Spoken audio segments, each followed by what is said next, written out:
right, well, let's take a look now at the congressional races in Michigan that are getting some national attention, especially up north in the 1st Congressional District. The race is being called a toss-up there between Republican Jack Bergman and Democrat Lon Johnson. And even though we may not live in the UP in the northern third of the Lower Peninsula, whoever wins here could tip the balance of power in Washington. That was a great line, by the way. So, Stephen, I'm going to start with you. What's going on up north? I actually don't know. I had said all year that I was going to go up north this fall. Well, you don't really travel out of Detroit usually, yeah, I don't do go you? north of 6 Mile generally, right. but I was going to go and sort of see what was going on with the campaign because I thought it would. I got a really camo jacket. Intense, right? That's why you got to dress differently up north. You know, I think it is a tougher race for the Republicans this time because of these questions about whether Jack Bergman is sort of a carpetbagger or not. But I think that charge or that question can be sent Lon Johnson's way equally. I don't know what's going to happen in that district. I think it really does depend on how badly Trump gets beaten in Michigan, and now that you still have straight party voting available to people, that could make the difference here, I think.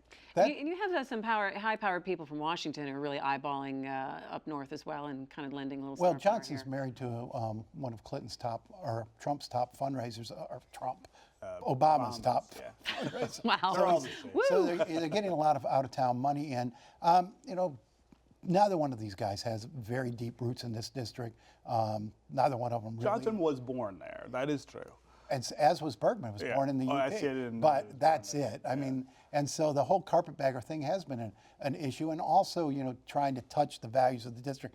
I saw a commercial with Lon Johnson. If you know him, you understand how out of context this is. He's sitting on the bed of a pickup truck with a blaze orange jacket on and a shotgun on his lap, and he's saying, "I will defend your gun rights against Democrats when I get to watch it." It's the most hilarious commercial. But you know, this past week they made a big deal over the fact that Bergman's never had a hunting license in Michigan. You know, which is, I guess, this could be fighting words. but he has had a fishing license, was his retort. Let me ask you this though, just in terms of the balance of power that Democrats could be looking to maybe see if they could gain some a little bit in the House. I mean, that this could be. I don't know. This race matters in that way. I don't know that because of the way the House is so badly gerrymandered in most states, I don't know that there's much opportunity for them to make up ground there. The real question is the Senate, which I think they stand a good chance to recapture, and that's gonna matter a lot if you have a Clinton presidency. Supreme Court appointments, other kinds of confirmations will go much easier. And that, yeah, I agree. That's a more likely outcome. I think the lead in the House is safe. I think they'll lose seats. I mean, they usually do in a presidential year, and then they'll gain them back next time. But you know, the first is interesting. I think in the 10th. Paul Mitchell's pretty safe there. That's going to be a big Trump turnout there. The race I'm interested is the 7th with Tim Walberg and Gretchen Driscoll. Made a big issue out of trade. They're running a ton of advertising. But so that district went Democratic in 2008. Yes.